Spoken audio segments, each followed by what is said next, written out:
안녕하세요. 반갑습니다. 보기보기 행복이와 함께 행복을 그리는 행복 디자이너 리카입니다. 오늘은 우리 행복이가 하늘에서 마음껏 흩날리는 또 뿌려주는 꽃비를 한가득 품에 안으려고 두 팔을 양껏 벌리고 너무나 행복한 미소로 하늘을 향하고 있습니다.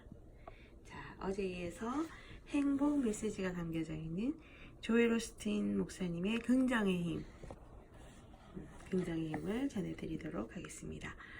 어저께 그 마무리하기 전에 꿈꿀 수 있는 곳을 찾으라라고 말씀드렸죠. 그것이 교회가 되었든 또 제가 개인적으로 다니는 성당이 되었든 또 절이 되었든 그 장소는 어디든지 강변, 바다, 산 혹은 공원일 수도 있습니다. 그리고 좋은 일이 일어나기 전에 가장 먼저 해야 할 일은 먼저 그 일을 마음속에 그리라 라고 말씀드렸습니다. 잊지 마시고 우리가 할 일은 믿음과 기대 속에서 살면서 꾸준히 그 그림을 그려가면서 하루하루 충실하게 살아가는 것입니다. 그리고 하느님은 우리를 위해 이미 좋은 선물을 창고에 수북이 쌓아두고 계심을 기억하라고 말씀드렸습니다. 오늘은 하느님의 창고는 보화로 가득하다 페이지 33페이지에 있는 하나의 이야기를 들려드릴게요. 토드는 옛날부터 컴퓨터 소프트웨어 회사를 창업하고 싶었다.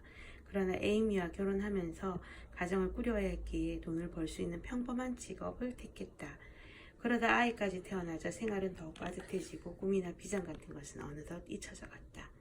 처음에는 별 문제 없는 듯 했다. 그러나 오래지 않아 부부는 돈과 미래에 관한 이야기를 나눌 때마다 말로 표현하지만 않았을 뿐 내면 깊은 곳에서 끓어오르는 분노를 느끼기 시작했다. 그런데 막상 가장 친한 친구와 함께 유수한 기업의 소프트웨어를 개발할 기회가 생겼을 때 토드는 모호한 반응을 보였다. 난 안 될 것 같아. 그쪽 분야와 연을 끊은 지 너무 오래되었어. 친구는 자기 길을 의심했다. 이봐 토드, 제정신이야? 이게 얼마나 좋은 기회인 줄 알아? 자네 회사를 차려서 모기업의 소프트웨어를 납품할 수도 있다고. 로열티로 받는 돈도 깨게 될 거야. 그런데 이 기회를 놓칠 셈인가? 그래. 난 모험을 할 처지가 못 돼. 지금 다니는 회사는 월급이 많지 않아도 안정적이거든. 현재에 만족하고 사는 게 나을 것 같아. 토드처럼 현재에 안주한 나머지 인생의 중요한 기회를 놓치는 사람이 얼마나 많은지 아마 저도 여러분들도 그런 일이 있었을 겁니다. 저도 살아오는 동안 현실과 타협하면서 현실에 안주했던 그런 일들이 많았습니다. 네. 그리고 나서 빙빙 돌려서 다시금 내가 그리는 꿈의 길로 왔을 때 얼마나 그 지나간 시간들을 후회했는지, 정말 후회하는 일을 만들지 말도록 해야 되는데, 그래서 참 이 이야기를 읽으면서 중간중간에 메모도 하고 짧은 내용이지만 참 많은 것을 느끼게 해주었습니다. 하느님께서 새로운 세계를 보여주시는데도 도무지 개개인들이 나은 삶을 기대하지 않는 것입니다. 작은 믿음과 기대를 가진 사람은 정말 작은 복밖에 받지 못한다고 합니다. 따라서 하느님의 기묘한 일을 원한다면 먼저 그에 합당한 믿음을 품어야 하고 안정적이고 현실적인 그런 일에 타협을 하면서 살아가는 이 토드와 같은 그런 선택을 하지는 않는지 한 번 더 되짚어 봐야 할 것입니다. 그냥 여기서 하던 일을 하는 게 좋겠어. 그리 넉넉하진 않아도 안정적이거든. 굉장히 많은 울림이 있는 토드의 말이더라고요. 좁은 잣대로 하느님을 판단하지 말라. 하느님이 또 다른 기회나 더 좋은 직장을 주시려는지 누가 아는가? 하느님이 우리 삶에 개입하여 상사를 내보내고 그 자리를 우리에게 주실지 모른다. 어쩌면 회사를 통째로 우리에게 주실지도 모른다. 그래서 기대 수준을 높인 후에 큰 비전을 품기 위해 두 번째로 해야 할 일은 하느님이 우리를 위한 선물을 창고에 가득 쌓아놓고 계심을 믿는다입니다. 시골에서 흔히 볼 수 있는 조그마한 우물에서 태어난 작은 개구리는 대대로 이 우물에 살면서 마음껏 헤엄치고 놀았고 더할 나위 없이 만족스러운 삶을 살았습니다. 이보다 더 좋은 삶은 없을 거야. 내게 부족한 것은 하나도 없어. 그러던 어느 날 고개를 들어보니 우물 꼭대기에서 한 줄기 빛이 흘러 들어갔다. 개구리는 문득 호기심이 일었다. 저 위에는 뭐가 있을까? 개구리는 우물벽을 타고 천천히 기어 올랐다. 그리고 꼭대기에 이르러 조심스레 주위를 둘러보았다. 이럴 수가. 제일 먼저 눈에 들어온 것은 연못이었다. 도무지 믿어지지 않았다. 연못은 자신이 살던 우물보다 수백 배나 크지 않은가. 과감히 앞으로 더 나아갔더니 이번에는 커다란 호수가 보였다. 개구리는 놀라움에 입을 떡 벌리고 호수를 바라보았다. 이제 개구리는 더 큰 희망을 품고 바다까지 나아갔다. 세상의 사방이 온통 물천지였다. 개구리는 엄청난 충격을 받았다. 자기가 얼마나 비좁은 생각 속에서 살아왔는지 한심하기까지 했다. 하느님이 준비하신 복에 비하면 자기가 우물 안에서 누렸던 모든 즐거움은 양동이 속에 물 한 방울이 지나지 않았다. 우리 삶을 향하신 하느님의 비전은 우리가 생각한 것보다 훨씬 크고 광대하다. 그래서 지금보다 한 발짝씩만 더 나아가자. 한 발짝씩만. 조금만 더 큰 꿈을 꾸라. 우물 밖을 바라보라. 하느님은 우리가 큰 물에서 놀기를 바라신다. 하느님이 주시는 한 조각의 영감은 우리 인생의 한 방향을 완전히 바꿔놓을 수도 있다.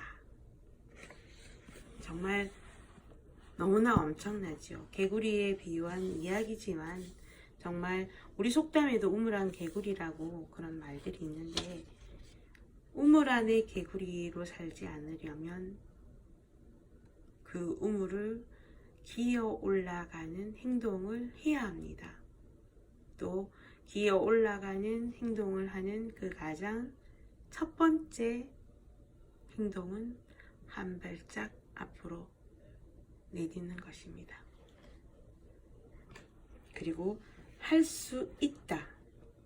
할 수 있다는 마음가짐이 가장 어떻게 보면은 기본을 이루겠죠. 내 자신이 그리는 비전 또한 또 기본일 수 있고요. 우리도 그래서 얼마든지 놀라운 일을 이룰 수 있고 그러기 위해서는 평범한 현실에서 벗어나야 하고 떠나야 하고 현실에 만족하는 삶의 태도를 버려야 한다고 합니다. 우리를 위해서 더 큰 선물을 예비해 놓고 계시기 때문에 큰 꿈을 꾸고 큰 비전을 품으라. 큰 꿈을 꾸고 라고 큰 비전을 품으라 라고 말씀을 드리니까 정말 나는 할 수 있어. 학원에도 큰 꿈을 꾸고 크게 나아가라고 크게 생각하라고 그렇게 학원했던 내용도 생각이 납니다. 기대와 설레임 속에서 살고 하느님이 위대한 일을 행할 수 있게끔 우리 마음의 큰 그릇을 준비하고 마음의 문을 열자라고 되어 있습니다. 그리고 페이지 43페이지에 보면은 과거의 장벽을 깨라라고 또 얘기를 하고 있습니다.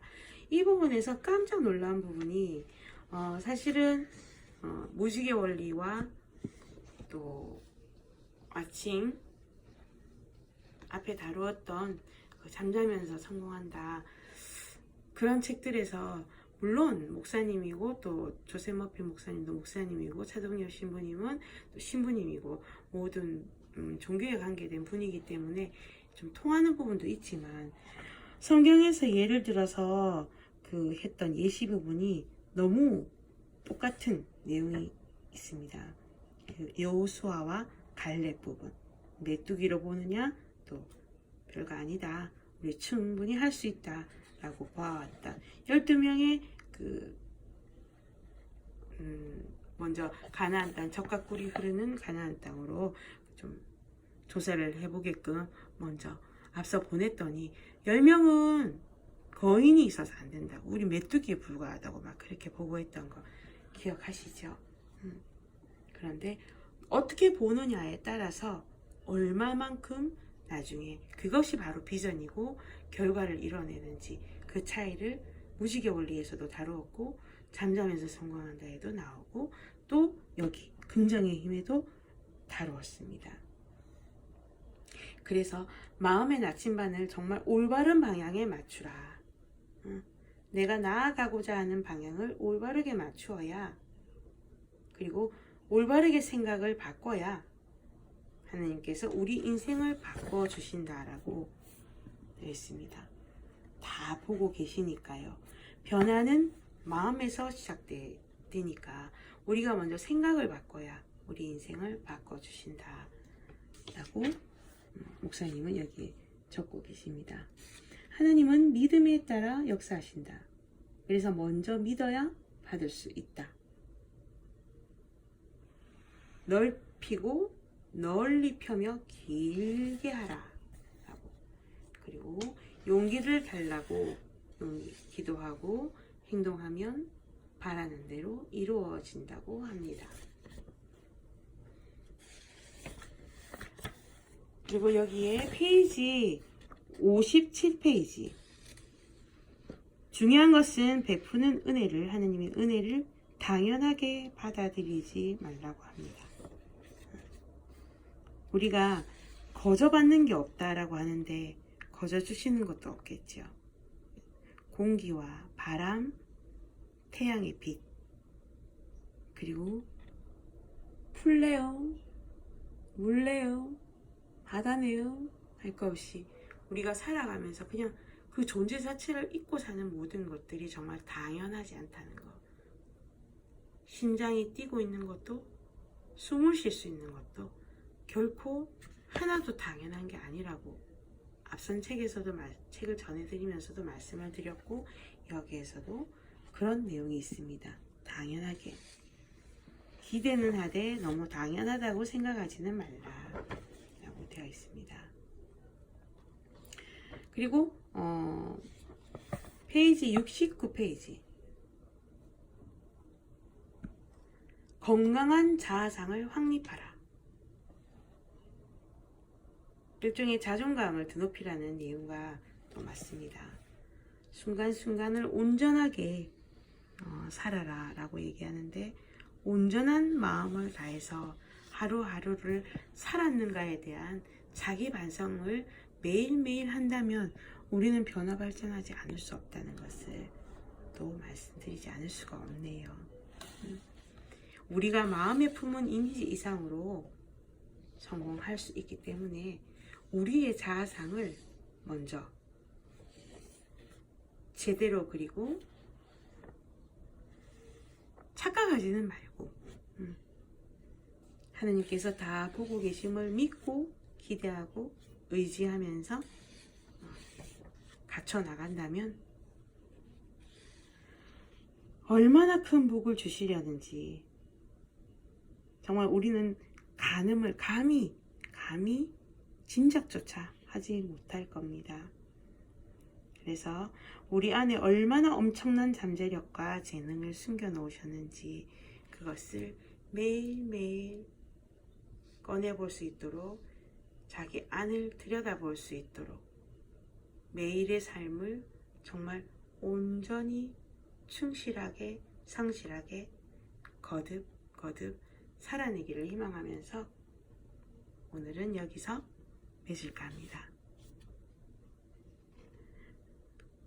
하느님은 그 어떤 장애물보다도 큰 분이심을, 그리고 하느님은 우리를 그저 평범하게 지어내신 게 아니라 용사로 창조하셨음을, 그런 믿음으로 나 자신을 바라보고 그 믿음을 끊임없이 성장시켜 나가면